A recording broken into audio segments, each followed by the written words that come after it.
হরে কৃষ্ণ।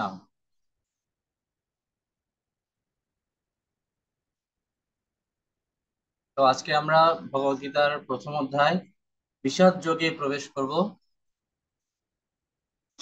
গতদিন আমরা ভূমিকা থেকে ভগবান ঈশ্বর, পরমেশ্বর ভগবান, জীব, কর্ম, কাল, প্রকৃতি, ভগবদ গীতার পাঁচটা মূল তত্ত্ব সম্পর্কে সংক্ষিপ্তভাবে জেনেছিলাম। পুরো ভগবদ গীতা জুড়ে এই পাঁচটা তত্ত্ব আলোচনা করা হয়েছে।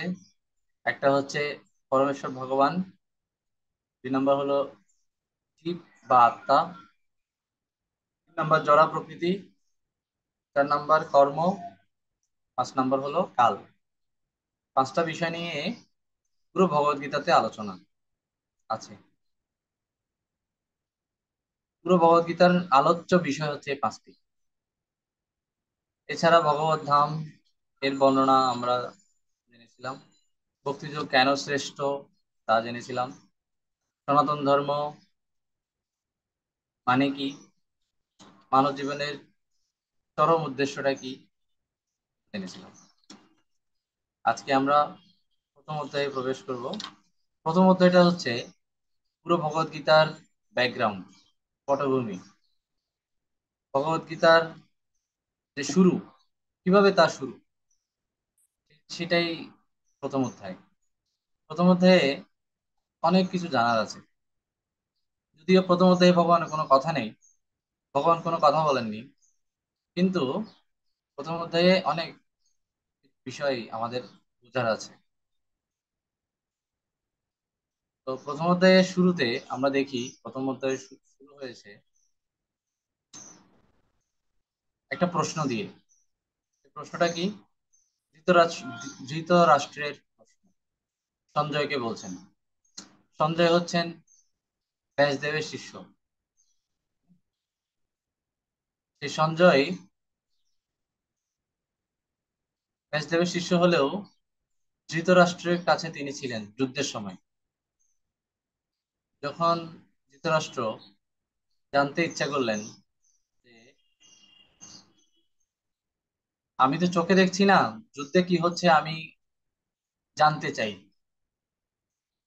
তখন ব্যাসদেব, ব্যাসদেব হচ্ছে ধৃতরাষ্ট্র, ধৃতরাষ্ট্রের বাবার মতো।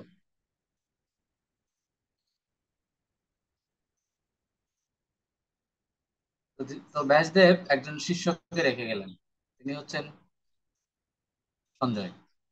সঞ্জয়কে দিব্যচক্ষু দান করলেন, এবং এই দিব্যচক্ষু দান করার ফলে তিনি হস্তিনাপুরে বসেই কুরুক্ষেত্রে সবকিছু দেখতে পাচ্ছিলেন এবং হুবহু বর্ণনা করতে পারছিলেন।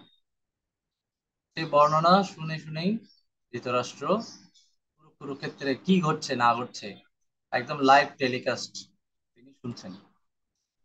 দেখতে তো পাচ্ছেন না, তিনি শুনছেন। লাইভ দেখতে পাচ্ছেন সঞ্জয়, আর লাইভ ধারাভাষ্য চলছে সঞ্জয়ের মুখ দিয়ে, সেগুলো তিনি শুনছেন। এখন এটা হচ্ছে, এখন এটা হচ্ছে, এখন এই একে একে বধ করা হয়েছে, এখন একে মারা হয়েছে, এখন কৃষ্ণ এটা এটা করছেন, অর্জুন এটা করছেন, সবকিছু কে কি করছেন, সব কি করছে না করছে, একদম মৃত্যু সংবাদ, বিজয় সংবাদ, সবকিছু পাওয়া যাচ্ছে লাইভ। তো শুরুতে,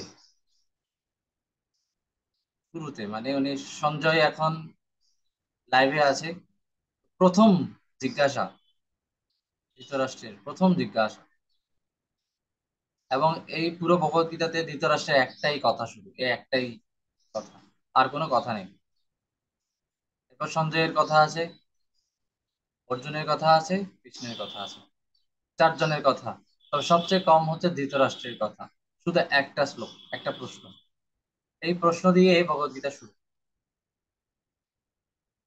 তো এখানে আমরা বুঝতে পারছি যে কোনো কিছু জানতে হলে প্রশ্ন করতে হবে। ইভেন গীতাও শুরু হয়েছে প্রশ্ন দিয়ে। বৈদিক জ্ঞান লাভ হয় প্রশ্নের মাধ্যমে। পরিপ্রশ্নেন সেবয়া। তো আমরা 1 নম্বর শ্লোক পড়ি, কেউ একজন 1 নম্বর শ্লোকটি পড়ি।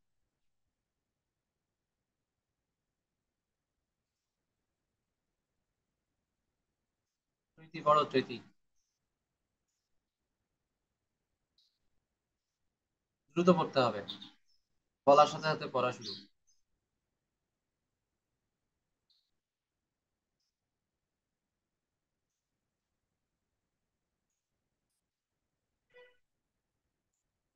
জন্মান্ধ ধৃতরাষ্ট্রকে যুদ্ধক্ষেত্রের সমস্ত ঘটনার আনুপূর্বিক বিবরণ দান করছেন সঞ্জয়। তিনি সঞ্জয়কে জিজ্ঞাসা করলেন, হে সঞ্জয়, ধর্মক্ষেত্র কুরুক্ষেত্রে যুদ্ধার্থে উপস্থিত হয়ে আমার ও পাণ্ডুর পুত্রগণ তারপর কি করল? বিশ্লেষণ। সুপ্রাচীন বৈদিক সভ্যতার সময় থেকে কুরুক্ষেত্র হচ্ছে পরম পুণ্যভূমি তীর্থস্থান। কুরুক্ষেত্রকে এখানে ধর্মক্ষেত্র বলা হয়েছে, অর্থাৎ এই ধর্মভূমিতে অবশেষে ধর্মেরই জয় অবশ্যম্ভাবী। ভগবান শ্রীকৃষ্ণ ভগবদ্গীতার পরম পবিত্র তত্ত্ব দর্শন এই কুরুক্ষেত্রের রণাঙ্গনেই অর্জুনকে দান করেছেন। ধৃতরাষ্ট্র ছিলেন জন্মান্ধ, তাকে যুদ্ধক্ষেত্রের বর্ণনা শোনাবার জন্য মহর্ষি ব্যাসদেব তার শিষ্য সঞ্জয়কে নিযুক্ত করেন। ব্যাসদেবের আশীর্বাদে সঞ্জয় দিব্যচক্ষু লাভ করেন। তিনি প্রাসাদে বসেই কুরুক্ষেত্রের সমস্ত ঘটনা প্রত্যক্ষ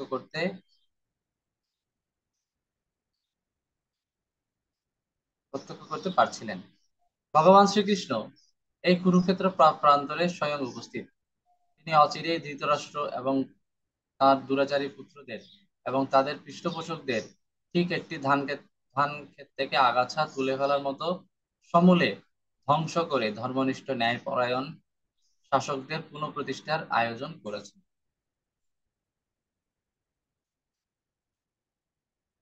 এখানে ভগবানের উদ্দেশ্য বর্ণনা করা হয়েছে। ভগবান কেন এই যুদ্ধের আয়োজন করেছেন? যদিও ভগবান এই যুদ্ধটা চাননি, কিন্তু যখন অনিবার্য হয়ে পড়েছে তখন তিনি অর্জুনকে এই যুদ্ধ করার জন্য উৎসাহিত করছেন। কেন? ধান খাত ধান ক্ষেত থেকে যেরকম আগাছা তুলে ফেলা হয়, ঠিক সেরকম সমাজ থেকে, পৃথিবী থেকে আগাছারূপী কিছু মানুষ আছে যারা অধর্মকে স্থান দিয়েছে, দুরাচারী। তাদের লিডার হচ্ছে ধৃতরাষ্ট্র এবং তার দুরাচারী পুত্র। এনাদেরকে একদম সমূলে উৎপাদিত করার জন্য ভগবান শ্রীকৃষ্ণ এই আয়োজন করেছেন এবং তিনি স্বয়ং যুদ্ধে উপস্থিত থেকে তা তা পরিচালনা করছেন, অর্জুনের মধ্য দিয়ে সেটা বাস্তবায়ন করছে। এই জ্ঞান, এই যে পরম জ্ঞান, পবিত্র তত্ত্ব দর্শন দান করা হয়েছিল কুরুক্ষেত্রে। কুরুক্ষেত্রকে বলা হয় ধর্মক্ষেত্র। কেন? কারণ এটা আগে থেকেই এখানে ধর্মসভা হতো, ধর্মীয় যত আয়োজন, বড় বড় আয়োজন, দান যজ্ঞ অনুষ্ঠান, এগুলো কনভেনশন হল, কমিউনিটি সেন্টার ছিল এই কুরুক্ষেত্র। আমরা যেরকম প্রোগ্রাম গুলো করার জন্য বিভিন্ন কমিউনিটি সেন্টারে যাই, কমিউনিটি সেন্টার ভাড়া করি, কারণ ঘরে অত জায়গা নেই। ঠিক একইভাবে পুরো পৃথিবীতে সবচেয়ে পুণ্যময় স্থান হচ্ছে এই কুরুক্ষেত্র। কারণ বড় বড় যজ্ঞগুলো এখানেই সম্পাদিত হতো। এত বড় বিশাল মাঠ।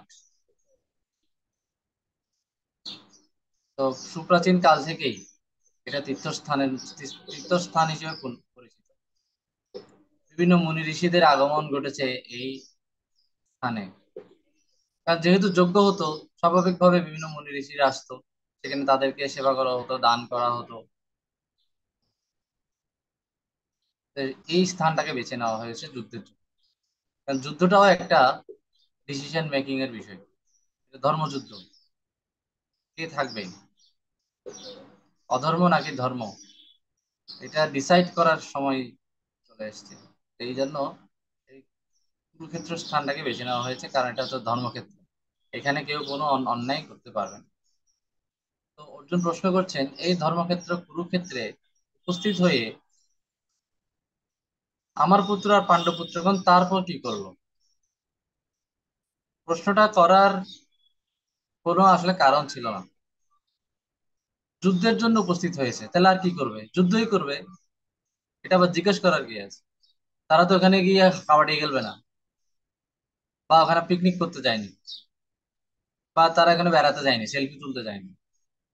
তারা কি তারপর কি করলো? তারপর কি করলো মানে যুদ্ধ করবে। আপনিই তো বলছেন যুদ্ধার্থে উপস্থিত হয়ে। তাহলে যুদ্ধার্থে উপস্থিত হয়ে ওখানে তার পড়ালেখা করতে যাবে না, ওখানে তার লেখালেখি শুরু করবে না, ও বা নাটক অভিনয় করবে না। তারপর কি করলো?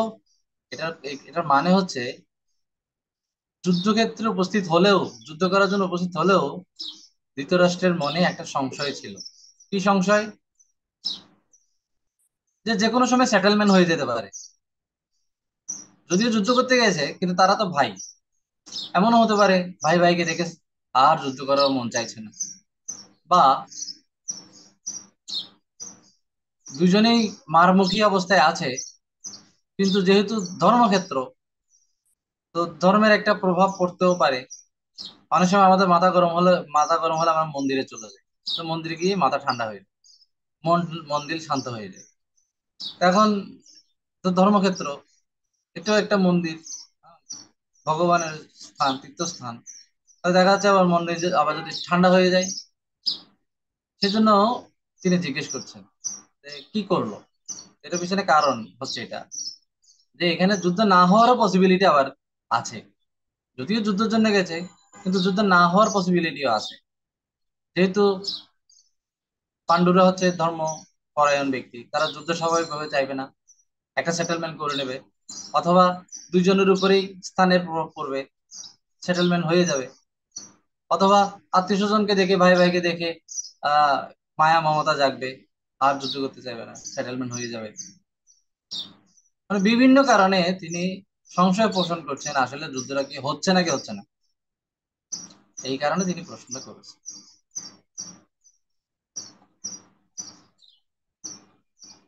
2 থেকে 15। চৈতি, পড়ো।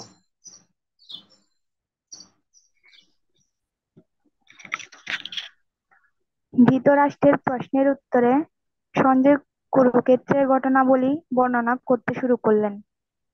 ধৃতরাষ্ট্রের জ্যেষ্ঠ পুত্র রাজা দুর্যোধন পাণ্ডবদের সৈন্যসজ্জা দর্শন করলেন। তারপর তিনি অস্ত্রগুরু দ্রোণাচার্যের কাছে গিয়ে তাকে পাণ্ডবপক্ষীয় বীর সেনানীগণের পরিচয় দিলেন, যাদের মধ্যে রয়েছেন ভীম, অর্জুন, বিরাট, দ্রুপদ, ধৃষ্টকেতু, কুন্তিভোজের মতো মহাযোদ্ধা। তারপর দুর্যোধন অত্যন্ত গর্বের সঙ্গে নিজ পক্ষ অবলম্বনকারী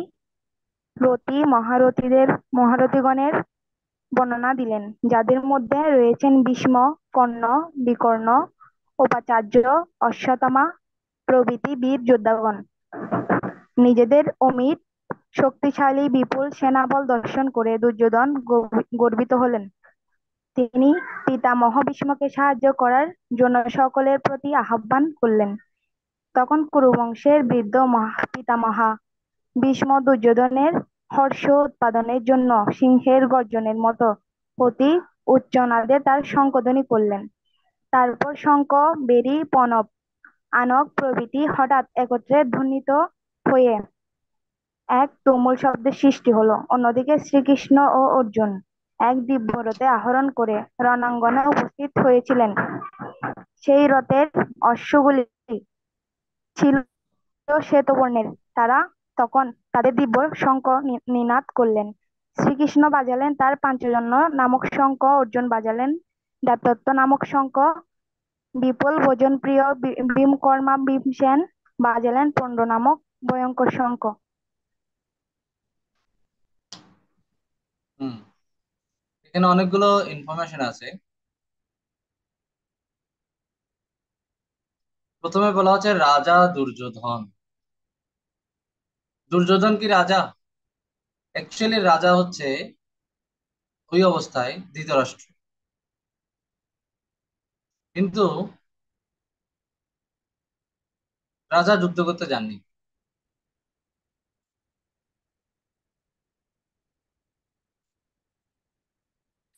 ধৃতরাষ্ট্র রাজা হলেও রাজা কিন্তু যুদ্ধ করতে যাননি। রাজা নিজেই যুদ্ধে যায়নি। কেন? কারণ রাজা তো অন্ধ। রাজার পক্ষ থেকে যিনি যাচ্ছেন তাকেই রাজা ঘোষণা করা হচ্ছে, ভবিষ্যৎ রাজা। মানে যুদ্ধ যদি জিতে তাহলে রাজা কে হবে? দুর্যোধন। তো এদিকে তো তিনি খুব টেনশনে আছেন। কে? ধৃতরাষ্ট্র। আমার চেয়ার কি আদৌ থাকবে কিনা, টেনশনে আছে। তো তার টেনশন কমানোর জন্য সঞ্জয় চালাকি করে বলছেন রাজা দুর্যোধন। মানে তিনি আগে থেকেই দুর্যোধনকে রাজা রাজা বলে ধৃতরাষ্ট্রকে খুশি করার চেষ্টা করছেন। এ কারণে রাজা দুর্যোধন। হ্যাঁ, অশ্বগুরু দ্রোণাচার্যের কাছে গেলেন। এখানে অনেক ডিটেলসে বলা যায় অনেক কিছু। যাই হোক, আমরা তো ডিটেলসে যাব না।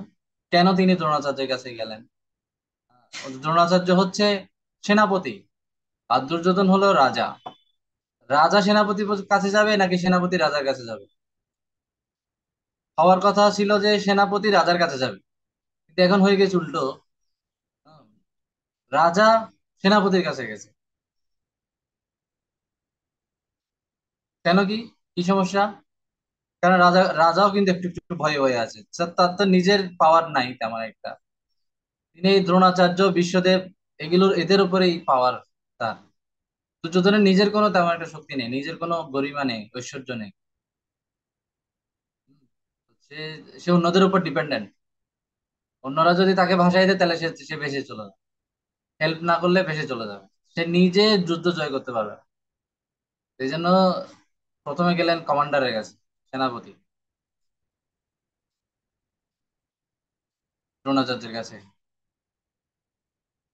এতেই বোঝা যাচ্ছে তিনি অনেক ভীত অবস্থায় আছে। এই জন্য এক একজনের ছায়া তলে যাওয়ার চেষ্টা করছেন। দ্রোণাচার্যের কাছে গিয়ে অপর পক্ষে কারা কারা বীর আছে তাদের পরিচয় দিচ্ছেন। মানে, জানেন গুরুদেব, জানেন অমুক পক্ষে অমুক আছে, ওই পক্ষে অমুক আছে, তমুক আছে, সব এরা এরা আছে। এটা মানে হচ্ছে তিনি ভয় পাচ্ছেন। তো কে কে কে আছে সেটা পরিচয় দিচ্ছে। ভীম আছে, প্রথমে নাম নিয়েছে ভীমের। কারণ দুর্যোধনের সাথে দুর্যোধন ভীমকে খুব ভয় পায়। দুর্যোধন, তারা তারা অ্যাকচুয়ালি দুর্যোধনের মানে প্রধান শত্রু হচ্ছে ভীম। তো প্রথমেই বলছে বলছে কি, ভীম আছে এখানে, ভীম ভীম। মানে ভীমকে জমের মতো সে ভয় পায়। তারপর অর্জুন আছে, বিরাট, দ্রুপদ, দৃষ্টকেতু, কুন্তিভোজ, এরকম মহাযোদ্ধা আছে এখানে। এখন সবাই তো বুঝতে পারছে তিনি ভয় পাচ্ছেন। এটা উনিও বুঝতে পারছেন যে ওনার ভয়টা খুব, সবাই বুঝতে পারছে। এ কারণে অন্যদেরকে বুঝতে না দেওয়ার জন্য তিনি আবার নিজের পক্ষে কারা কারা আছে তাদের বর্ণনাও দিচ্ছে। বিশ্বদেব আছে আমার দলে, কর্ণ আছে আমার বন্ধু, বিকর্ণ আমার ভাই, কৃপাচার্য আছে, অশ্বত্থামা, এরকম বিপুল অমিত শক্তিশালী আছে।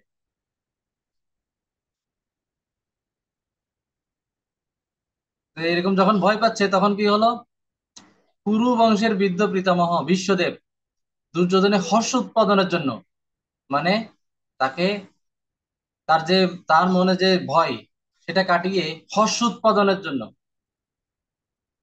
সংকল্পনী করলেন যে এত কথা বলে লাভ নেই, যুদ্ধ শুরু করে দাও তাড়াতাড়ি।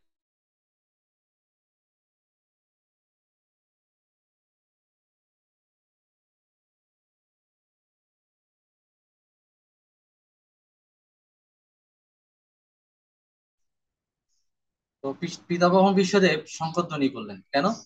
কারণ দুর্যোধন ভয় পাচ্ছে, তার হর্ষ উৎপাদনের জন্য। যে ওর এখানে তুমি এটা বোঝাতে চাচ্ছেন যে দুর্যোধন তার পক্ষে যতই বীর যোদ্ধা থাকুক, বিজয় কিন্তু ভগবানেরই হবে। এই কারণে উনি আর পাত্তা দিলেন না, শঙ্খধ্বনি বাজিয়ে দিলেন। তো তার শঙ্খধ্বনির পরপরই শ্রীকৃষ্ণ এবং অর্জুন দিব্য শঙ্খধ্বনি করলেন। বিশ্বদেবের শঙ্খকে দিব্য বলা হয়নি এখানে। অর্জুনের এ, শ্রীকৃষ্ণের দুজনের শঙ্খকে দিব্য বলা হয়েছে। কারণ শ্রীকৃষ্ণের অর্জুনটাও একজন দেবতা, তাকে এই শঙ্খটা দান করেছিল, গিফট। আর শ্রীকৃষ্ণের শঙ্খ তো পঞ্চজন্য শঙ্খ, সেটা তো দিব্যই। এখানে কিছু লক্ষণ বর্ণনা করা হচ্ছে পাণ্ডবদের বিজয়ের লক্ষণ। একটা লক্ষণ হচ্ছে দিব্য শঙ্খ। আরেকটা লক্ষণ কি? শ্বেতবর্ণের অশ্ব, সাদা ঘোড়া। সাদা ঘোড়া হচ্ছে মঙ্গলের প্রতীক, বিজয়ের প্রতীক, বিজয়ের দ্যোতক। এইভাবে বিশ্লেষণে বলা হচ্ছে শ্রীকৃষ্ণ অর্জুনের শঙ্খকে দিব্য বলা হয়েছে, কিন্তু বিশ্বের শঙ্খকে তা বলা হয়নি। এই দিব্য শঙ্খধ্বনি সরবে ঘোষণা করলো যে কুরুপক্ষের যুদ্ধ জয়ের কোনো আশা নেই। কারণ ভগবান শ্রীকৃষ্ণ উপস্থিত যেখানে থাকেন, বিজয় এবং সৌভাগ্য লক্ষ্মী সর্বদাই তার সঙ্গে থাকে। শ্রীকৃষ্ণ এখন তার প্রিয় সখা অর্জুনের সারথি হয়েছেন, তাই তার দিব্য শঙ্খধ্বনি ঘোষণা করলো যে অর্জুনের জন্যই অপেক্ষা করছে সৌভাগ্য এবং মহাবিজয়। কারণ কৃষ্ণ তার সারথি হয়ে আছে। 16 থেকে 20। অন্যান্যরা কে কি শঙ্খ বাজালো সেটা লিস্ট এখানে দেওয়া হয়েছে। যুধিষ্ঠির মহারাজ বাজালো অনন্ত বিজয়, নকুল বাজালেন সুঘোষ, সহদেব বাজালেন মণিপুষ্পক নামক শঙ্খ। তারপর অন্যান্যরাও শঙ্খ বাজালেন নিজ নিজ। সবগুলো মিলে একটা প্রকম্পিত আওয়াজ হয়েছে একদম, যেটা যেটার দ্বারা পুত্রদের হৃদয় প্রবল ত্রাসে চূর্ণ বিচূর্ণ হলো। এটা সঞ্জয় ধৃতরাষ্ট্রকে বলছেন যে ধৃতরাষ্ট্রের পুত্রদের হৃদয় প্রবল ত্রাসে, মানে হৃদয় ভেঙে খান খান হয়ে গেছে। এত শব্দ, এত সাউন্ড হয়েছে। এরপর যুদ্ধের জন্য অর্জুন কি করলেন? ধনুক তুলে নিলেন। তাতে তীর বসানোর জন্য তিনি প্রস্তুত হচ্ছেন। তার চূড়ায়, তার রথের চূড়ায় রয়েছে হনুমান চিহ্নিত পতাকা, এবং তার সারথি হয়েছেন স্বয়ং ভগবান শ্রীকৃষ্ণ, অন্তরঙ্গ সখা। তো এখানে বলা হচ্ছে এই রথটা হচ্ছে বিজয়ের দ্যোতক। হনুমান হচ্ছেন শ্রীরামচন্দ্রের নিত্য সেবক। এখানে রামচন্দ্র আর তার সেবক হনুমান দুইজন উপস্থিত। রামচন্দ্র হচ্ছেন কৃষ্ণ রূপে, আর হনুমান সেই পতাকায় আছেন। তিনি তিনি পতাকাতে স্বয়ং উপস্থিত আছেন। যদিও ছবি, পতাকার মধ্যে ছবি, কিন্তু তিনি উপস্থিত আছেন সেখানে। তো ভগবান এবং হনুমান, শ্রী রামচন্দ্র এবং রামচন্দ্রের ভক্ত হনুমান দুজনই অর্জুনকে সহযোগিতা করার জন্য উপস্থিত আছে।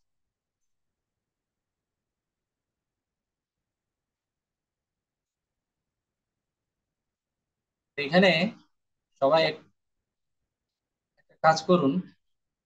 যুদ্ধ জয়ের বিভিন্ন লক্ষণ আছে। আগে আপনারা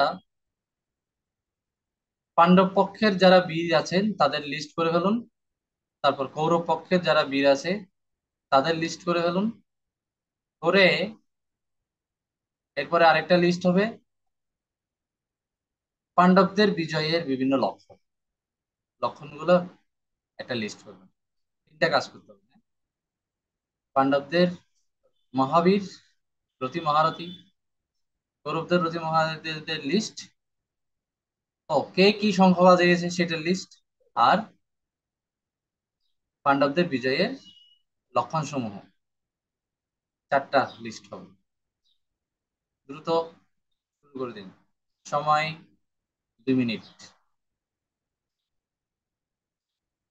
দ্রুত, সবাই দ্রুত শুরু করে দিন। সময় 2 মিনিট।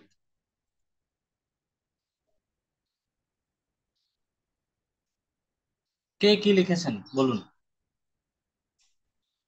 আমি সবাইকে বলেছিলাম ভিডিও অন রাখতে, না হলে আমি নিজেই ভিডিও অন অফ করি। ক্লাস করতে হলে ভিডিও অন রাখতে হবে, না হলে জুম থেকে অটোমেটিক রিমুভ হয়ে যাবে, সেরকম কমান্ড আছে। যাদের ভিডিও থাকবে না তারা তাদেরকে জুম অটোমেটিক বের করে দেবে।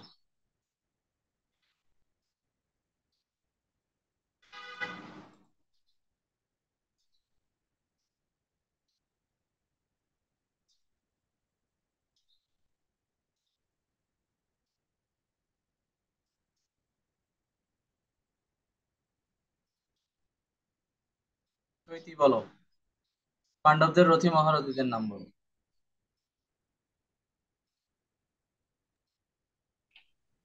ভীম, ভীম, অর্জুন, বিরাট, দ্রুপদ, দৃষ্টকেতু, কুন্তিভোজ।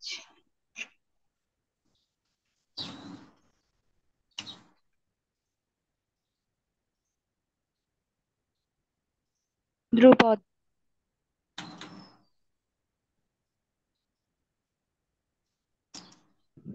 দৃষ্টকেতু,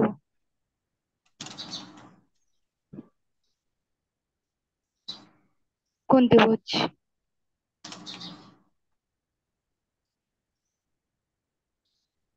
তারপর আকাশ, কৌরবদের রথী মহারথী। ভীষ্ম, কর্ণ, বিকর্ণ, কৃপাচার্য, অশ্বত্থামা। বিকর্ণ, কৃপাচার্য, অশ্বত্থামা।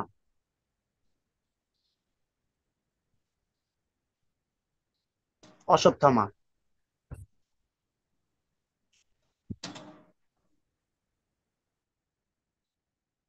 এগুলো হচ্ছে কিছু স্যাম্পল, এগুলো ছাড়াও আরো অনেক রথী মহারথী ছিল, এগুলো হচ্ছে মানে উল্লেখযোগ্য কয়েকজনের নাম বলেছে।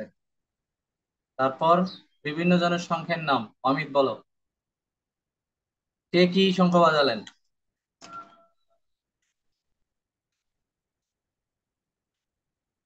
প্রথমে দাদুকে দিয়ে শুরু, কে কি সংখ্যা বাজালেন?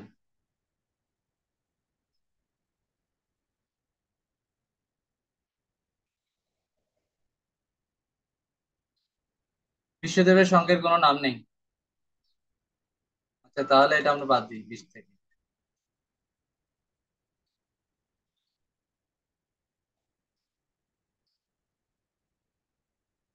প্রথমে শ্রীকৃষ্ণকে দিয়ে শুরু করা যায়।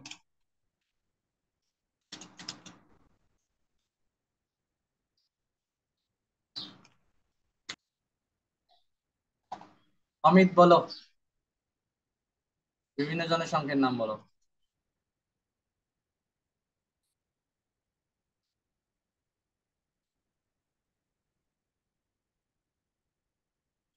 অমিত, ক্লাসে থাকা না থাকা সেম কথা, ও মানে দুধবাজের মতো, থাকলে কোনো লাভ হয় না।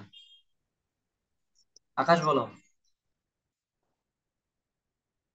ভিডিও যাদের অফ থাকবে আমি সোজা রিমুভ করে দেবো, কোনো কথাবার্তা ছাড়াই।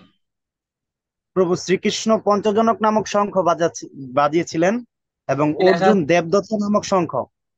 কি নাম শ্রীকৃষ্ণের পঞ্চজনক।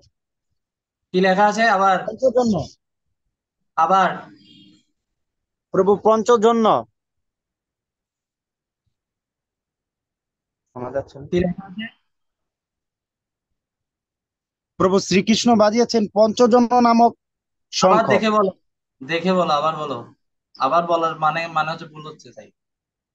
ও, পাঞ্চজন্য। তো দেখে দেখে কি পড়ছো তুমি? প্রভু পাঞ্চজন্য। অর্জুন দেবদত্ত।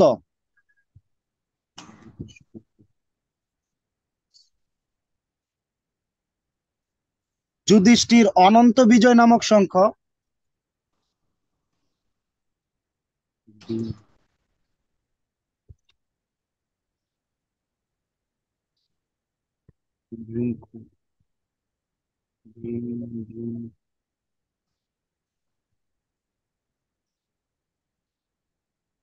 নকুল সুঘোষ নামক শঙ্খ।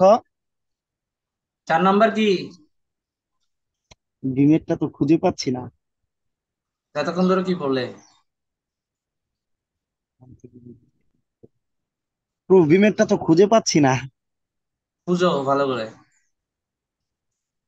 কুন্তিপুত্র যুধিষ্ঠির পুত্র অনন্ত বীজক নামক শঙ্খ, নকুল সুগ সহদেব মণিপুর সুর নামক শঙ্খ,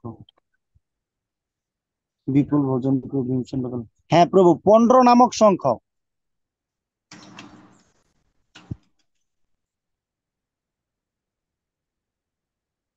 নকুল সুঘোষ নামক শঙ্খ, আর সহদেব মণিপুষ্পক।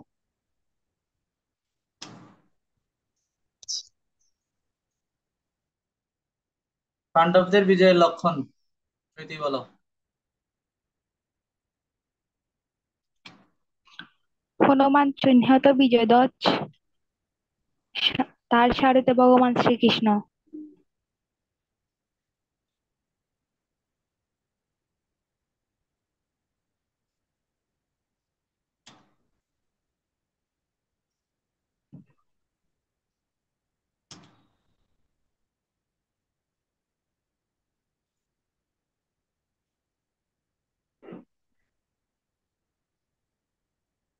আর কিছু নেই?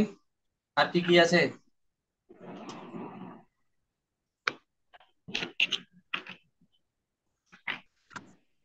আর শুক্র কি কি আছে? অশ্ব, সাতবর্ণের অশ্ব, এটা হবে।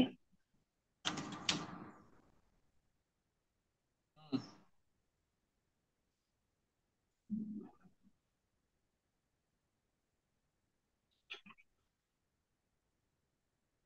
তারপর আর কোনো লক্ষণ নাই? না প্রভু। প্রভু দিব্য শঙ্খ।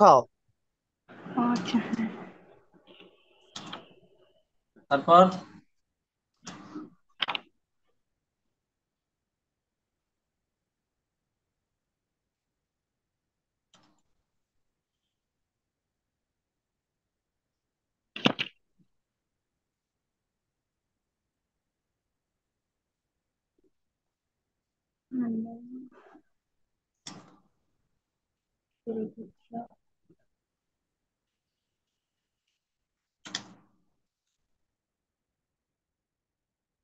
জায়গাটাও একটা কিন্তু পজিটিভ কাজ করে। ঠিক আছে, ভালো জায়গায় ভালোদের বিজয় হবে স্বাভাবিক। জায়গারও একটা প্রভাব আছে। ঠিক আছে, ভারতের মাঠে যদি খেলে, ভারতের মাটি, ক্রিকেট খেলতে গেলে ভারত টিমের জন্য সেটা পজিটিভ হবে। বুঝা গেছে? অন্য জায়গায় যেমন অস্ট্রেলিয়ার মাটিতে ভারতের খেলতে গেলে একটু অসুবিধা হবে, এটা আবার অস্ট্রেলিয়ার টিমদের জন্য ভালো হবে। ঠিক আছে, যে জায়গার মাটি সেই জায়গার মানুষদের জন্য উপকারী। ঠিক একই রকম করে ধার্মিকদের জন্য ধর্মক্ষেত্র একটা পজিটিভ প্রভাব ফেলবে।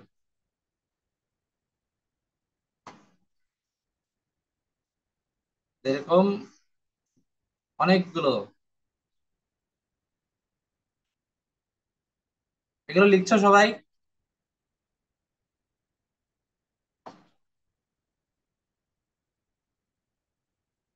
সবাই লিখছো না? না, প্রভু অমিতের লিখছি। ও প্রতীক, অমিতের কি সমস্যা? প্রতিটা ক্লাসে এরকম কেন? হয় বাসে থাকবে, না হলে ট্রাকে থাকবে, মানে দৌড়ের উপর থাকে সবসময় কেন? এক জায়গায় বসে থাকতে পারে না? কখনো দেখবো সে বাসে আছে, কখনো দেখবো সে প্রোগ্রামে আছে, কখনো দেখবো এটা এখানে আছে, মানে দৌড়ের উপর আছে। একটা শুক্রবারও কেউ শান্তভাবে বসে ক্লাস করতে পারে না? এরকম কেন? এরকম আমি আর সুযোগ দেবো না, আজকে লাস্ট। প্রভু, ঢাকা স্বামীবাগ ইস্কন মন্দিরে রাধেশ্যাম প্রভু আসছে, তো ওইখানে যাইতেছে অমিত প্রভু। আচ্ছা, আজকের জন্য ছেড়ে দিলাম। আজকে রাধেশ্যাম প্রভুর কৃপাতে ছেড়ে দিলাম।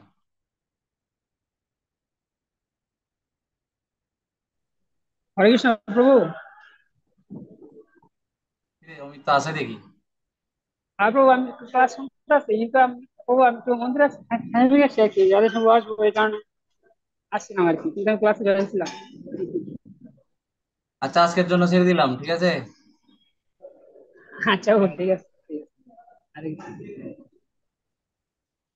আচ্ছা, তো এখান থেকে আমরা এগুলো দেখলাম, অনেকগুলো চিহ্ন আছে, লক্ষণ, পাণ্ডবদের বিজয়ের লক্ষণ। আবার চলে যাই আমরা বইয়ে, 16 থেকে 20। না, এখন অর্জুনের কথা শুরু হবে। এতক্ষণ ধরে বর্ণনা দেওয়া হয়েছে, কে কে কোথায় আছে, কিভাবে আছে, কার সাথে কি আছে, শঙ্খ কে বাজালো, কে কি শঙ্খ বাজালো, এগুলো সব বর্ণনা দেওয়া হলো। এইবার অর্জুনের কথা শুরু, 21 থেকে অর্জুনের কথা শুরু। অর্জুন কি বলছেন? আকাশ পড়ো। তখন অর্জুন তার রথে সারথি রূপে উপবিশিষ্ট তার সখা ভগবান ঋষিকেশকে বললেন, হে অচ্যুত, তুমি উভয় পক্ষের সেনানী গণের মধ্যে আমার রথ নিয়ে চলো।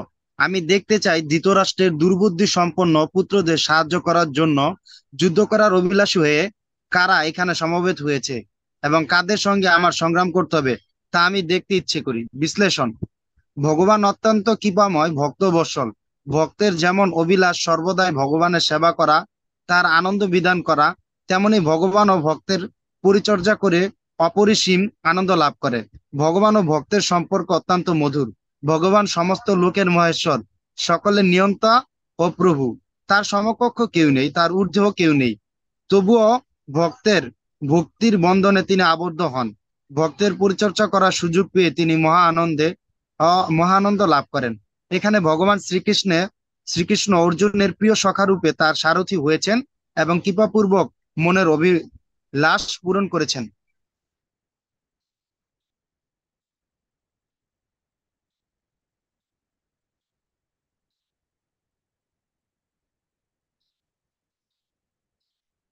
এই যে আমরা দেখছি, ভগবান ভক্তবৎসল। সুদামা, তিনি হচ্ছেন একজন দরিদ্র ব্রাহ্মণ, ভগবানের বন্ধু, তার চরণ ধুয়ে দিয়েছেন ভগবান। তারপর নন্দ মহারাজার নন্দ নন্দ বাবা পিতার পাদুকা নিয়ে এসছে ঘরের ভিতর থেকে, কিসে করে? মাথায় করে। ভগবানও চান ভক্তদের সেবা করতে, তিনি যে শুধু সেবা গ্রহণই করতে থাকেন তা কিন্তু না। কিন্তু আমাদের সমাজে যারা প্রভুরা আছে, মানে মালিকারা আছে, তারা চায় কর্মচারীদের থেকে সবসময় সেবা গ্রহণ করতে। তারা কখনো কর্মচারীদের সেবা করে না, ব্যক্তিগতভাবে কর্মচারীদের কোনো সেবা করে না। তারা সবাই সেবা নিতে চায়। কিন্তু ভগবান হচ্ছেন, তিনি সেবা, ভগবানের ভক্তরা তো ভগবানকে সেবা করেন, কিন্তু ভগবানও সবসময় অপেক্ষায় থাকেন কখন তার ভক্তের সেবা করবেন। এই দুইটা ছবিতে আমরা দেখতে পাচ্ছি। তো কুরুক্ষেত্রেও ভগবান এমন একটা পজিশন নিয়েছেন যেটা হচ্ছে সেবার পজিশন, ড্রাইভার, ভগবানের ড্রাইভার। তো ভগবানের ড্রাইভার হলেও তিনি এখন ড্রাইভার হলেও তিনি কিন্তু ভগবানের জায়গায়, ভগবান ভগবানই। তিনি ড্রাইভার হোক, কারো পুত্র হোক, কারো পা দিয়ে দিক, এতে ওনার পজিশন নিচে নামে না। তিনি সবসময় ভগবান, পরমেশ্বর ভগবান। তো ড্রাইভার হলেও তিনি পরমেশ্বর ভগবান, এই কারণে তাকে অচ্যুত বলা হয়েছে। তাহলে আমি যদি প্রশ্ন করি অচ্যুত কেন বলা হয়েছে, ভগবান কখনো তার দিব্য অবস্থান থেকে কখনো চ্যুত হন না। তিনি ভগবান ভক্তবৎসল, ভক্তদের পরিচর্যা করার ক্ষেত্রে তিনি কখনো চ্যুত হন না। ভক্তের সুরক্ষার ব্যাপারে তিনি সবসময় আপোষহীন। সেই জায়গা থেকে তিনি কখনো চ্যুত হন না, তাই তাকে অচ্যুত বলা হয়েছে। তাহলে অচ্যুত বলা হয়েছে কেন? একটা হচ্ছে তিনি যে যে কাজই করুক তিনি সবসময় পরমেশ্বর ভগবান, সেই পদ থেকে তিনি কখনো চ্যুত হন না। আরেকটা কারণ হচ্ছে তিনি ভক্তকে রক্ষা করার ক্ষেত্রে সবসময় প্রতিশ্রুতিবদ্ধ, সেই প্রতিশ্রুতি থেকে তিনি কখনো চ্যুত হন না। তো একটা হচ্ছে তার অবস্থান থেকে তিনি কখনো চ্যুত হন না, আর একটা হচ্ছে ভক্তদেরকে রক্ষা করার যে প্রতিশ্রুতি, প্রতিশ্রুতি থেকে কখনো চ্যুত হন না, এই কারণে অচ্যুত বলা হয়েছে। অচ্যুত কেন বলা হয়েছে? আকাশ বলো। প্রভু, অচ্যুত বলা হয়েছে কারণ হচ্ছে ভগবান কখনো ভক্তদের রক্ষা করাতে থেকে চ্যুত হন না। আর হচ্ছে আরেকটা তো প্রভু ভুলে গেলাম। কারণ তুমি লিখছিলে না, আমি দেখছিলাম, সে কারণে তুমি ভুলে গেছো। প্রীতি বলো। ভগবান কখনো দিব্যস্থান থেকে চ্যুত হন না। ভগবান ভক্তবৎসল, তিনি ভক্ত সেবা করেন এবং ভক্তের ভক্তকে রক্ষা থেকে চ্যুত হন না। তার অবস্থান থেকে তিনি কখনো চ্যুত হন না। তিনি যে ধরনের পজিশন নেবেন, সেটা সন্তানের পজিশন হোক, পা ধুয়ে দেওয়ার পজিশন হোক, ড্রাইভারের পজিশন হোক, তিনি সবসময় পরমেশ্বর ভগবান। কোলে থাকলেও পরমেশ্বর ভগবান, আসনে থাকলেও পরমেশ্বর ভগবান, বা ড্রাইভারের সিটের মধ্যে থাকলেও তিনি পরমেশ্বর ভগবান সবসময়। তিনি অচ্যুত, মানে তার পজিশন কখনো চেঞ্জ হবে না। আরেকটা হচ্ছে তিনি ভক্তকে রক্ষার ব্যাপারে যে প্রতিশ্রুতি, প্রতিশ্রুতি থেকে কখনো তিনি সরবেন না, সরে দাঁড়াবেন না, চ্যুত হবেন না। এ কারণে তিনি অচ্যুত। এখানে বলা হয়েছে তার সমান বা তার ঊর্ধ্বে কেউ নেই। এটাই হচ্ছে ভগবানের পজিশন, তার উপরে কেউ নেই। তিনি ওই ওই অবস্থান থেকে কখনো নিচে নামেন না। তিনি যে কাজই করুক, তিনি সবসময় পরমেশ্বর ভগবান।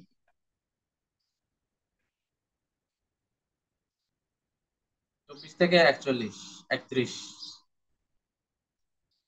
24 থেকে 31 শূন্য, এই দুই শূন্যের মাঝখানে রাখতে বলেছে।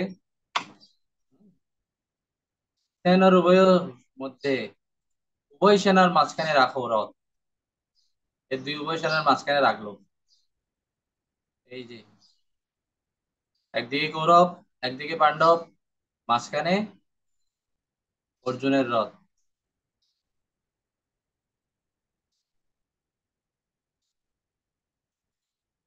উভয় সেনার মাঝখানে রাখো, এটা হচ্ছে প্রথম কমান্ড, অর্জুনের কমান্ড শ্রীকৃষ্ণের প্রতি। শ্রীকৃষ্ণ যদিও ভগবান, তাকে কেউ কমান্ড দিতে পারে না, তিনি সবাইকে কমান্ড দেন। কিন্তু তিনি চান তার তার ভক্তরা তাকে কমান্ড দিক, তিনি সেটা চান। তিনি সেবা করার সুযোগ চান, এবং সেই সুযোগ পেলে তিনি কখনো হারান না। সেই সুযোগটাকে তিনি একদম সাদরে বরণ করে নেন। তো সেই কাজই করেছেন। যেই বলেছে তখনই ভগবান শ্রীকৃষ্ণ অর্জুনের ইচ্ছা অনুসারে উভয় সেনা দলের মধ্যে সেই উত্তম রথটি রাখলেন। এখানে রথের প্রশংসা আবার করা হয়েছে, উত্তম রথ, মানে অন্যান্যদের থেকে এই রথটা হচ্ছে অনেক অনেক বেটার। উত্তম রথটি রাখলেন, তারপর বললেন, হে পার্থ, যুদ্ধার্থে সমবেত সকল কৌরব যোদ্ধাগণকে দেখো। হে পার্থ, কৌরবদেরকে দেখো, কারা কারা এসছে দেখো, ভালো করে দেখো। তিনি একদম রথটাকে নিয়ে গেছে কোথায়? যেখানে সেখানে নিয়ে যাননি, এমন একটা জায়গায় নিয়ে গেছে যেখানে খুব আপনজনদেরকে দেখা যাচ্ছে। এখানে তো অনেক সৈন্য, তিনি সব মানে এলোমেলো ভাবে যে কোনো একটা জায়গায় নিয়ে যাননি, তিনি এমন একটা জায়গায় নিয়ে গেছেন যেখানে তার ক্লোজ মানুষগুলোকে দেখা যাবে, বিশ্বদেবকে দেখা যাবে।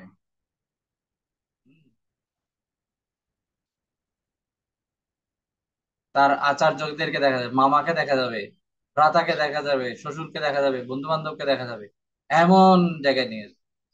কতগুলো সৈনিকদের মাঝখানে তিনি নিয়ে যাননি, তিনি একদম কাছের মানুষগুলোর সামনে নিয়ে গিয়ে রথটাকে রেখে দিয়েছে। কেন? যাতে অর্জুন মোহিত হয়ে যায়, অর্জুন বিষাদগ্রস্ত হয়ে যায়। তাকে বিষাদগ্রস্ত করার জন্য ভগবানের এই প্ল্যান, দেখে যেন অর্জুন একদম মনমরা হয়ে যায়, তার তার মাথায় যেন বাজ ভেঙে পড়ে। তাকে একদম বিষণ্ণ করে দেওয়ার জন্য ভগবান এই কাজটি করেছেন। অর্জুন উপস্থিত সেনা সমাবেশের দিকে তাকালেন, তিনি দেখলেন উভয় পক্ষের মধ্যে রয়েছে তার আত্মীয় পরিজন। কাদেরকে দেখতে পেলেন? পিতার মতো যারা, তাদেরকে দেখতে পেলেন। পিতামহ, আচার্য, গুরুদেব, মামার বয়সী, শ্বশুরের মতো যারা আছেন।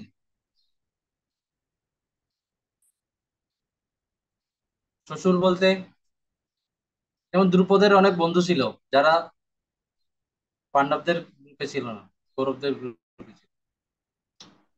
বন্ধু বান্ধব, যেমন বন্ধু বলতে যেমন কে? অশ্বত্থামা বন্ধু, কিন্তু অশ্বত্থামা হচ্ছে কাদের গ্রুপে? কৌরবদের গ্রুপে। ভাই, ভাই মানে কে? এই যে দুর্যোধন, তারা তো ভাই, সবাই ভাই। পিতামহ, বিশ্ব, আচার্য, এই যে কৃপা আচার্য, দ্রোণাচার্য, এনাদেরকে দেখে তিনি অত্যন্ত কৃপাবিষ্ট বিষণ্ণ হলেন। কৃপাবিষ্ট বিষণ্ণ। কৃপাবিষ্ট মানে কি? কেন হলেন? কারণ তিনি ছিলেন ভক্ত। এটা হচ্ছে ভক্ত সুলভ কোমলতা। প্রভুপাদ বলছেন তিনি কৃপাবিষ্ট হওয়ার মানে হচ্ছে তিনি ভক্ত সুলভ কোমলতার কারণে কৃপাবিষ্ট হয়েছে। অর্জুন তাদেরকে দেখে ভয় পাননি, তো তাদের মৃত্যুর কথা শুনে তাদের প্রতি দয়া পরবশ হলেন। এটা হচ্ছে ভক্ত সুলভ মনোভাবের কারণে তার এটা হয়েছে। দুঃখিত অন্তরে বীর অর্জুন ভগবান শ্রীকৃষ্ণকে বলেন, হে কৃষ্ণ, মহাসমরের জন্য যুদ্ধক্ষেত্র সমাগত এই সমস্ত বন্ধু বান্ধব ও স্বজন বর্গকে আমার সামনে দেখে আমার হৃদয় গভীর দুঃখে ভারাক্রান্ত, চিত্ত বিচলিত হচ্ছে। আমার মুখ শুষ্ক হয়ে উঠছে, অঙ্গ শিথিল হয়ে পড়ছে, দেহ কম্পিত হচ্ছে এবং আমার হাত থেকে গান্ডীব ধনুক খসে পড়ছে। তো অর্জুন যে বিষণ্ণ হয়েছে, তার কিছু লক্ষণ এখানে দেখা গেছে। চিত্ত বিচলিত, অর্জুন বিচলিত চিত্তে আরো বললেন, হে কেশব, এসব প্রিয়জন ও আত্মীয়দেরকে নিধন করে কি মঙ্গল হবে? এদের বধ করে আমি যুদ্ধে জয়ী হতে চাই না, রাজস্ব ভোগ করতে চাই না। এখন সবাই একটা লিস্ট করুন যে অর্জুনের কি কি রিয়েকশন দেখা গেছে শরীরে, দ্রুত। সৈন্যবল দর্শনের পর অর্জুনের শারীরিক প্রতিক্রিয়া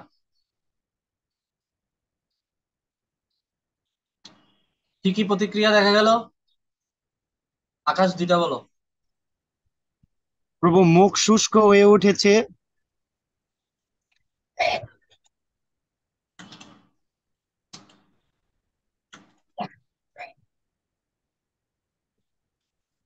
তারপর অঙ্গ শিথিল হয়ে পড়েছে,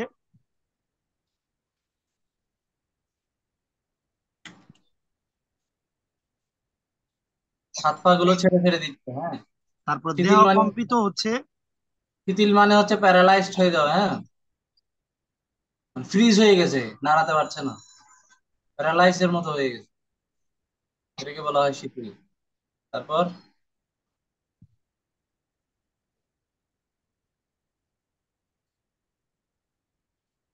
কম্পন। তারপর হাত হতে ধনুবান খসে পড়ছে।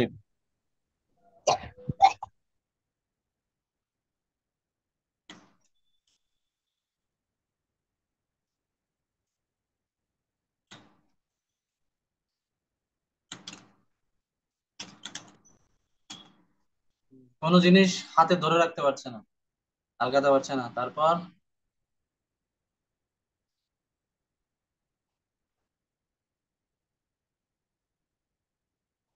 তারপর কি? চিত্ত বিচলিত হচ্ছে।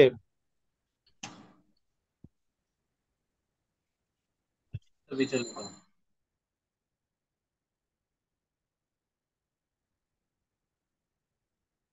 শারীরিক প্রতিক্রিয়া, সৈন্যবল দর্শনের পর অর্জুনের শারীরিক প্রতিক্রিয়া।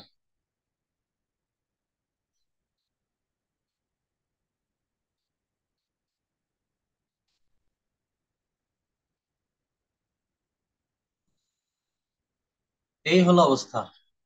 সৈন্যবল দর্শন করে অর্জুনের এই হলো অবস্থা। আমরা ছবিতে কি দেখতে পাচ্ছি? কি দেখতে পাচ্ছি? কি দেখা যাচ্ছে ছবিটার মধ্যে? অর্জুনের অবস্থাটা কি?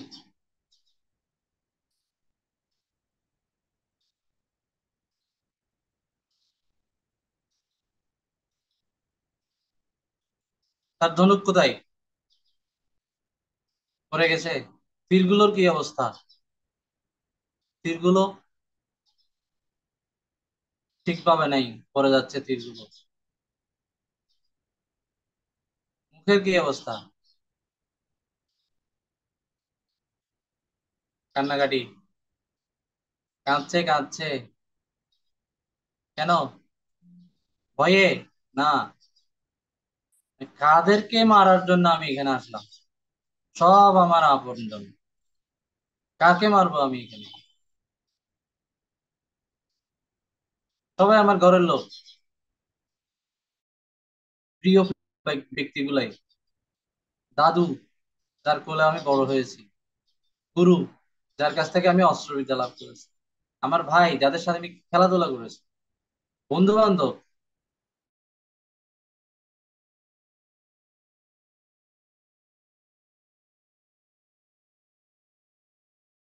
হাত, তার হাতে কিছুই উঠছে না। হাতে সে কিছুই তুলতে পারছে না। তার গলা টলা শুকিয়ে গেছে। হাত পা গুলো ছেড়ে দিচ্ছে। কাঁপাকাঁপি শুরু হয়ে গেছে।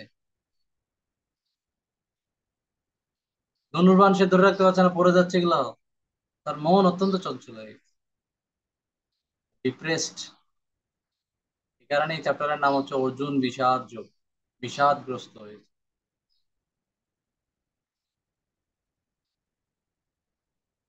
বলছে আমি এই যুদ্ধ করব না। কি হবে? প্রিয়জনদেরকে যদি আমি হারাই হারাই, তাদেরকে ছেড়ে আমি রাজ্য সুখ ভোগ করতে চাই না। যুদ্ধে জয়ী হতে চাই না, রাজ্য সুখ ভোগ করতে চাই না। তো তার যে এই যে এখানে বলা হচ্ছে, তিনি যেহেতু দেব স্বভাব সুলভ বিশিষ্ট, দেবগুণ বিশিষ্ট ব্যক্তি, তাই তার অন্তরে কৃপা জাগরিত হয়েছে। কই, দুর্যোধনও তো দেখতে পাচ্ছে, কিন্তু সে তো চিন্তা করছে না যে এখানে আমার গুরু মারা যেতে পারে, এখানে আমার ভাইয়েরা মারা যাবে, আমার মামা আছে, শকুনি মামা, এটাও তো তার মামা না? সবাই তো মারা যাবে, আমার ভাইয়েরা আছে। কারো মৃত্যুর কথা সে চিন্তা করছে না। কিন্তু অর্জুন, এই যে তাদেরই মৃত্যুর কথা ভেবে অর্জুনের অন্তর করুণা ও শোকে পূর্ণ হয়ে উঠেছে। দুর্যোধন কারো মৃত্যুর কথা চিন্তা করছে না, কিন্তু অর্জুন সবার মৃত্যুর কথা চিন্তা করছে। কেন? এটা হচ্ছে তার কোমলতার প্রকাশ। এটা দুর্বলতা না, এটা হচ্ছে কোমলতা। ঠিক আছে? তিনি দুর্বলতা বশত তার এই এই লক্ষণগুলো দেখা যাচ্ছে না শরীরে। এটা দুর্বলতার বশত না, এই যে লক্ষণগুলো, এগুলো দুর্বলতার বশত না, কোমলতা বশত। অন্তরের ভক্তসুলভ কোমলতারই প্রকাশ। 32 থেকে 35। আরো বলছেন, কি বলছেন চৈতি বড়?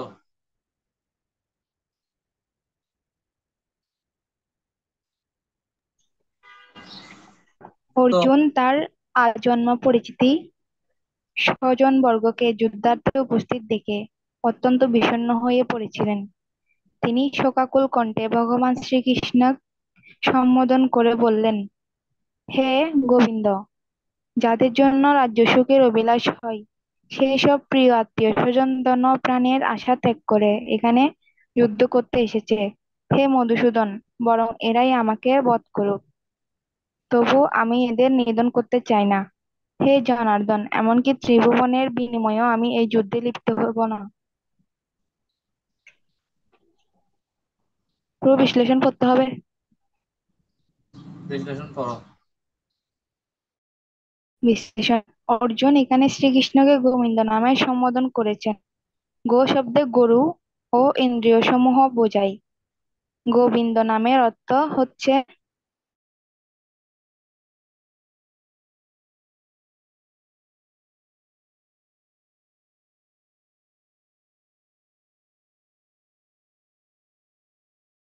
ইন্দ্রিয়সমূহের তৃপ্ত করার চেষ্টা করি, তাহলে আমাদের নিজেদের ইন্দ্রিয়গুলো স্বভাবতই তৃপ্ত হয়। শ্রীকৃষ্ণ এই ভয়াবহ যুদ্ধ এড়ানোর জন্য দৈত্য কার্য করেছিলেন, কিন্তু দুর্বুদ্ধি বিশিষ্ট দুর্যোধন ও তার ভাইয়েরা কোনো সদু উপদেশ মানতে প্রস্তুত ছিল না। ফলে এইসব অত্যাচারী দুরাত্মাদের বিনাশ ছিল অসম্ভবই। ভগবান ক্ষমাশীল।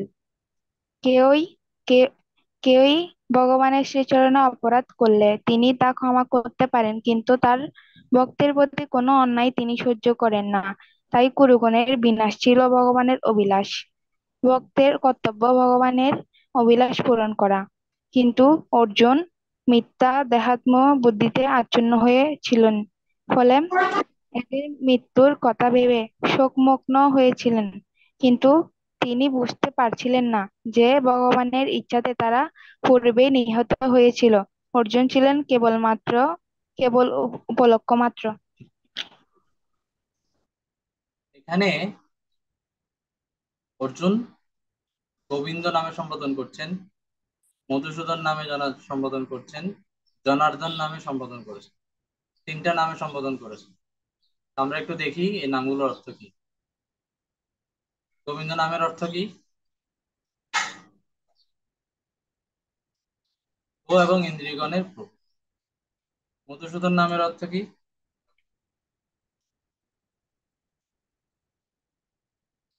মধু নামক দৈত্যকে যিনি হত্যা করেছেন তিনি হচ্ছেন মধুসূদন। আর জনার্দন নামের অর্থ কি? জনার্দন নামের অর্থ কি কি পাওয়া গেছে? কে বলতে পারবে জনার্দন নামের অর্থ?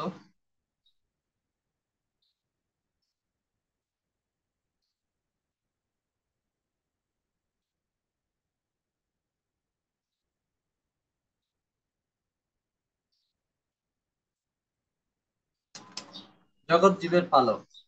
এই জগতের যত জীব আছে সবার পালন কর্তা, কারণে বলা হয় জনার্দন।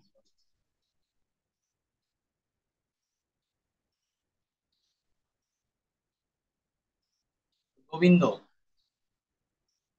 কিছুক্ষণ আগে আমরা দেখেছি অর্জুনের সমস্ত ইন্দ্রিয়তে বিভিন্ন ধরনের লক্ষণ, বিভিন্ন ধরনের মানে আমরা কুপ্রভাব দেখতে পেয়েছিলাম। তার ইন্দ্রিয়গুলো একটাও ঠিক মতো কাজ করছে না। তো অর্জুন বোঝাতে চাচ্ছেন যে আমার ইন্দ্রিয়গুলোর প্রভু হচ্ছে তুমি। গোবিন্দ মানে হচ্ছে তুমি তো ইন্দ্রিয়গণের প্রভু, আমার ইন্দ্রিয়গুলো এখন বিকল অবস্থা, তুমি এগুলোকে ঠিকঠাক করো, নিয়ন্ত্রণ করো, তোমার হাতে তুলে দিলাম। গোবিন্দ বলে সম্বোধন করে তিনি তার শরীরের নিয়ন্ত্রণ ক্ষমতা কৃষ্ণকে অর্পণ করলেন। মধুসূদন নামে সম্বোধন করে যে দৈত্য তার ভেতরে এই ধরনের অবস্থার সৃষ্টি করেছে তাকে যেন তিনি হত্যা করেন সেই ইঙ্গিত করলেন। আর জগৎ জীবের পালক জনার্দন নামে সম্বোধন করে তিনি বোঝাতে যাচ্ছেন পুরো জগতেরই মালিক হচ্ছে তুমি। তো আমাকে যদি তুমি ত্রিভুবনও দিয়ে দাও তবুও আমি এই যুদ্ধ করব না।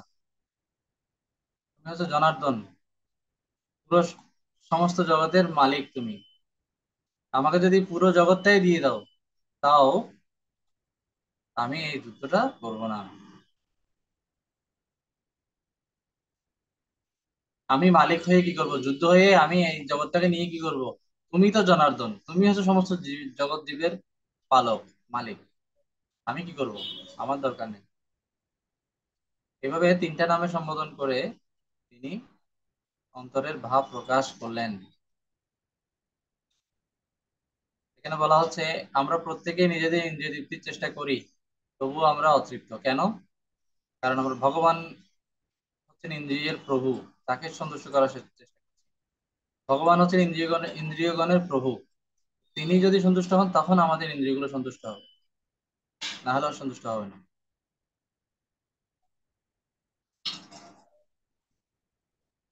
দূতের কাজ, দৈত্য কার্য মানে কি? দৈত্য কার্য দূতের কাজ মানে দূত হয়ে তিনি কাজ করেছিলেন।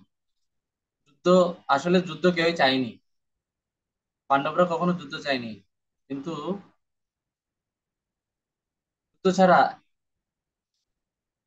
এক খণ্ড জমিও দেবে না, এক মুঠো জমিও দেবে না, এরকম বলেছে দুর্যোধন।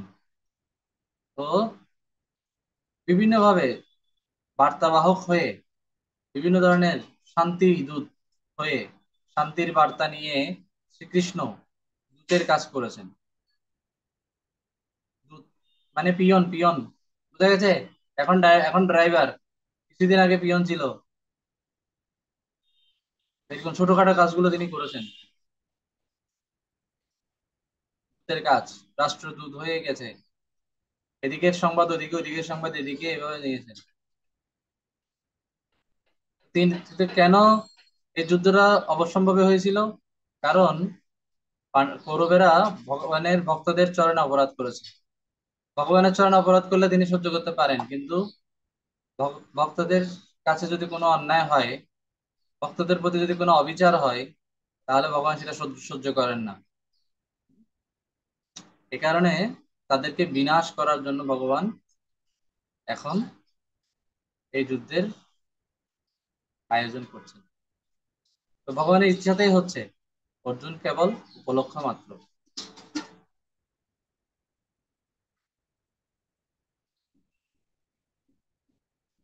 যুদ্ধের পরিণতি বর্ণনা করছেন 36 থেকে 43। আকাশ পড়ো।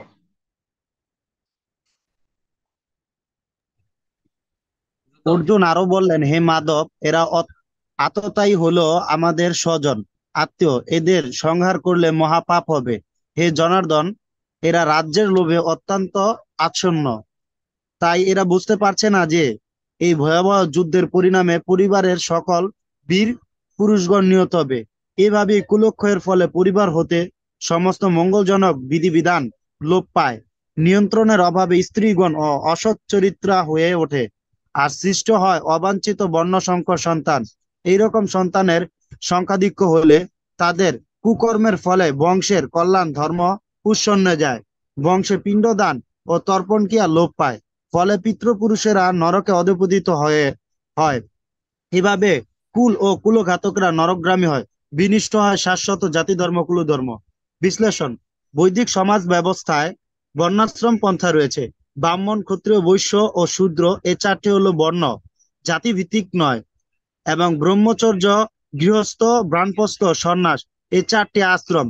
সনাতন বর্ণাশ্রম ধর্মের উদ্দেশ্য হচ্ছে সমাজের সকল সদস্যদের জন্য পারমার্থিক উন্নতির পথ করে দেওয়া এবং সকলের জীবনের পরম লক্ষ্য অর্জনের পথ সুগম করা।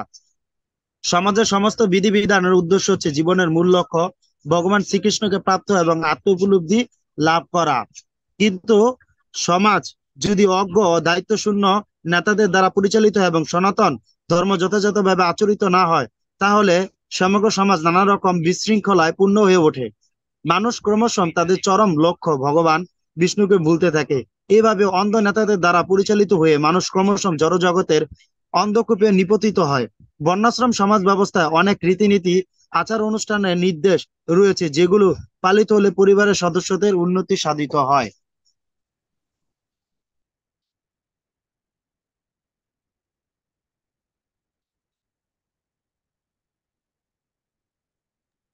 কিন্তু প্রধান সদস্যদের মৃত্যু হলে এইসব বিধি নিয়ম পরিবারের ধরে রাখার মতো কেউ থাকে না। তরুণ বয়স্করা তখন খুশি মতো অবৈধ জীবনযাপন করতে থাকে, স্ত্রীগণ স্বেচ্ছাচারী হয়, সৃষ্ট হয় বর্ণসংকর সন্তান, আর সমগ্র বংশ তখন অধঃপতিত হতে শুরু করে। এদের সংখ্যাধিক্য হলে পরিবারে ঘোর পাপাচারে প্রবেশ করে, সনাতন কুলধর্ম বিনষ্ট হয়। তাই পরিবারের প্রধান সদস্যদের সর্বদা রক্ষা করা উচিত, কখনো হত্যা করা উচিত নয়। এখানে বলা হচ্ছে পরিবারের প্রধান সদস্য বা বৃদ্ধ সদস্যরা হচ্ছে সম্পদ। কিন্তু বর্তমানে আমাদেরকে দেখা যায় কি, বর্তমান সমাজে বৃদ্ধদেরকে অবহেলা করা হয়, হ্যাঁ, বোঝা মনে করা হয়, বা তারা আর সমাজে তাদেরকে আর প্রয়োজন নেই এরকম মনে করা হয়। কিন্তু অর্জুন বলছেন বৃদ্ধরা হচ্ছে সবচেয়ে বেশি দরকারি ব্যক্তি। কেন দরকারি? কারণ তাদের অভিজ্ঞতা বেশি, তারা অনেক কিছু জানেন, এবং তারা নতুনদেরকে শিক্ষা দিতে পারবে। এই তারা আচার অনুষ্ঠান সম্পর্কে ভালোভাবে অবগত। নতুনরা অনেক অনেক সময় নাও বুঝতে পারে, আহ, নাও বুঝতে পারে না, তারা বুঝবে না, তো তাদেরকে শিখাবে কে? শিখানোর মানুষগুলো তো নেই। তো এরকম যদি ব্যক্তি না থাকে, তখন দেখা যাবে কি সমাজের যোগ্য শিক্ষক বা নেতৃত্ব শূন্য হয়ে যাবে।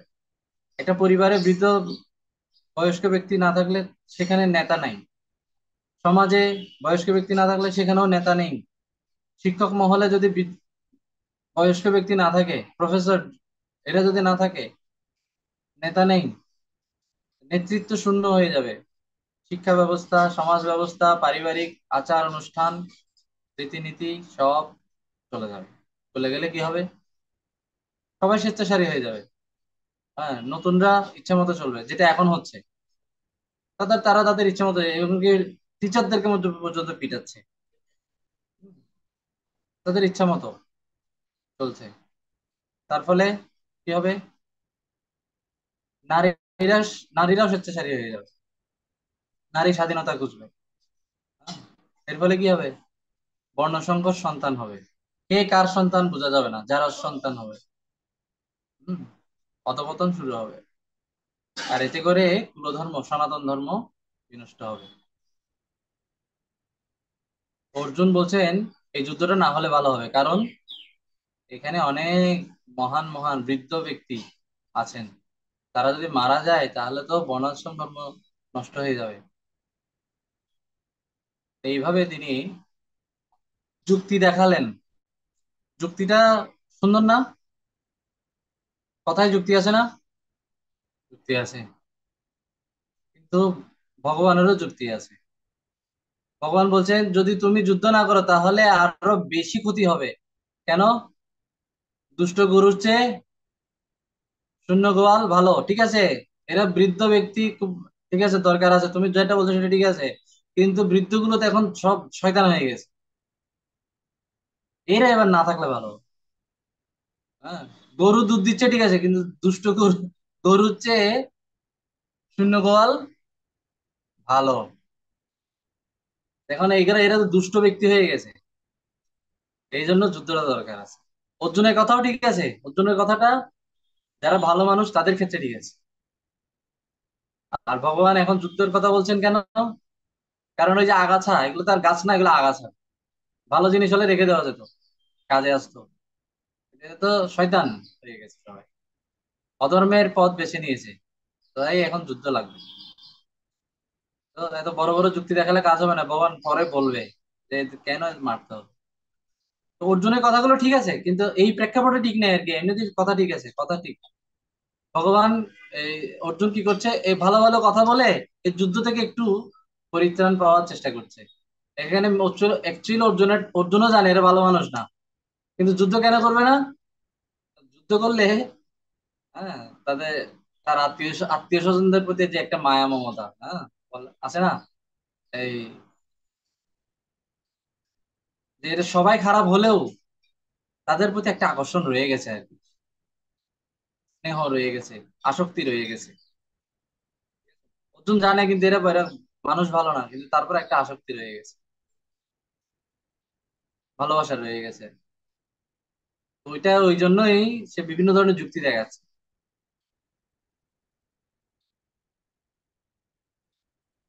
আততায়ী, 6 ধরনের আততায়ী, 6 ধরনের আততায়ী আছে।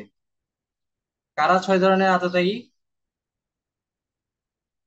এটা তোমরা লিস্ট করবে, ভগবত গীতা থেকে লিস্ট করবে, এখানে আমি বলবো না। ছয় ছয় ধরনের আততায়ীদের লিস্ট করবে একটা।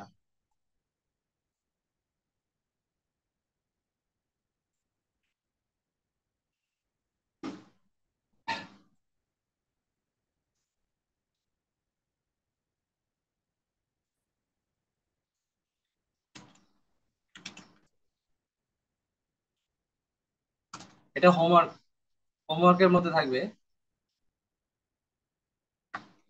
6 ধরনের, এটা ভগবত গীতায় মেইন, ভগবত গীতা খুললে, ভগবত গীতা যথাযথ এই শ্লোকটা খুললেই পাওয়া যাবে। 36 নম্বর শ্লোকের তাৎপর্যে প্রপাত লিস্ট দিয়েছেন একটা, 6 ধরনের আততায়ী। এই লিস্টটা তোমরা করবে। ওই ধরনের আততায়ী কারা?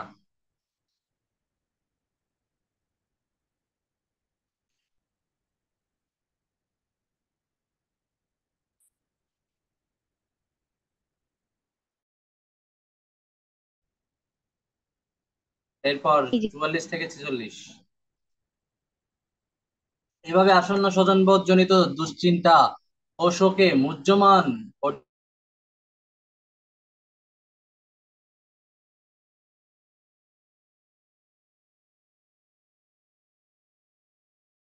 এর চেয়ে বরং নিরস্ত্র অবস্থায় ধৃতরাষ্ট্রের পুত্ররা আমাকে হত্যা করুক, আমি বাধা দেব না, এতেই আমার বেশি মঙ্গল হবে।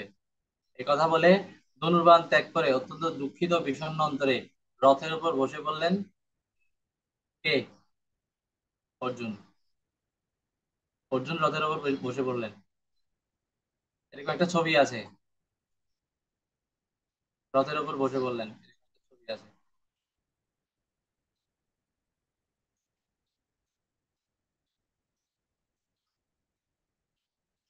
অর্জুন রথের উপর বসে পড়লেন, কি বলছেন? আমি যুদ্ধ করব না, সব ছেড়ে ছুড়ে দিয়ে বসে আছে। কেন? মন খারাপ, অত্যন্ত দুঃখিত ও বিষণ্ণ অন্তরে, অত্যন্ত দুঃখিত, ধনুর্বাণ ত্যাগ করে রথের উপর বসে পড়লেন।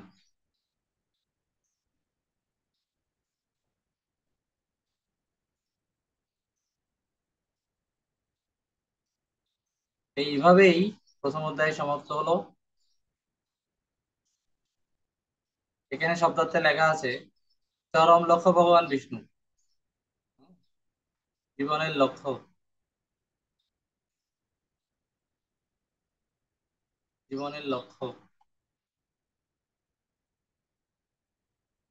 শ্রী বিষ্ণু স্বয়ং শ্রীকৃষ্ণেরই প্রকাশ। সভ্যতার উদ্দেশ্য হচ্ছে শ্রী বিষ্ণুকে জানা। যে সভ্যতার রাজনৈতিক, সামাজিক, শিক্ষাগত ও সাংস্কৃতিক সব ব্যবস্থা শ্রী বিষ্ণুকে লাভ করার পরম উদ্দেশ্য অনুসারে বিন্যস্ত, সেই সভ্যতা হচ্ছে প্রকৃত সভ্যতা। কারণ এরকম সভ্যতা প্রতিটি মানুষের ভগবত উপলব্ধির পথ সুগম করে।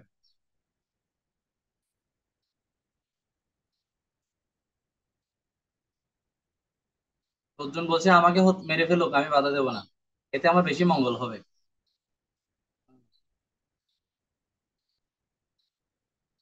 এভাবে বলে আমি যুদ্ধ করব না, রথের উপর বসে বললেন এবং কান্নাকাটি শুরু করে দিয়েছেন।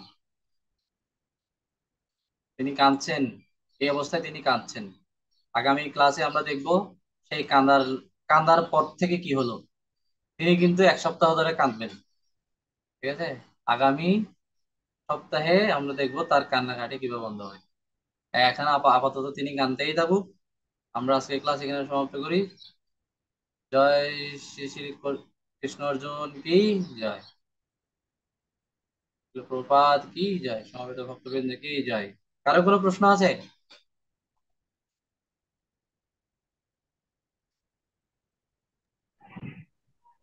হরে কৃষ্ণ প্রভু, আপনার ভয়েসের সাউন্ডটা অনেক অল্প শোনা যাচ্ছে। আজকে পুরো সম্পূর্ণ ক্লাসে অনেক অল্প শোনা গেছে। এটা কি ইনক্রিজ করা যায় কিনা নেক্সট ক্লাস থেকে? সবাইকে একই রকম? চৈতি, চৈতি কেমন শুনতে পাচ্ছ?